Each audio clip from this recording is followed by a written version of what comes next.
This lesson is Perimeter and Area, Part A, for Board 17. And today we're going to use the geometric shapes to demonstrate perimeter and area. So let's start off with a very simple shape. It's a 3x3 square. So what we tell students is that the perimeter is the distance around an object.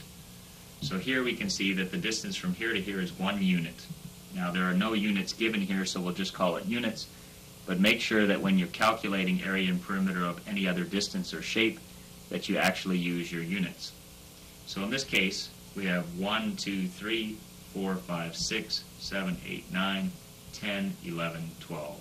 So the distance around the shape is 12 units, and that is called the perimeter.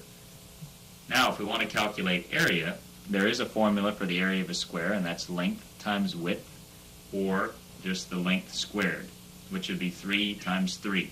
So therefore, the area of this square is 9. So remember that the units have to be squared because it's length times width. It has 2 dimensions. So therefore, the area is 9 units squared. We can replace this blue square with an orange rectangle and do the same thing. Length times width is the area, and the perimeter again is the distance around the object. So the perimeter we can do 2 ways. We can actually count the squares all the way around, or we can do the length plus the width times 2. So we have 1, 2, 3, 4, 5, 6, 7, 8, plus 1, 2, 3, 4 is 12, times 2 is 24 units. So the perimeter for this rectangle is 24 units. And the area is 1, 2, 3, 4 times 1, 2, 3, 4, 5, 6, 7, 8. So 8 times 4 is 32.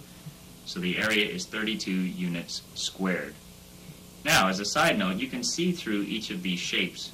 So if you have to calculate the area and you want to count how many squares, you can actually have the student count the number of squares underneath rather than doing the multiplication or the addition right off the bat. Finally, we can place these triangles on the board.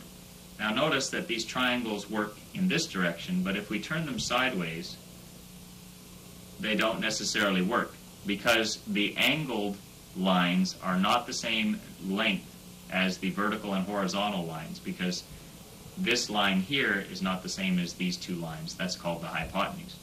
So if you place the triangle like this, we can calculate the area of this, but the perimeter we cannot because those lengths are different.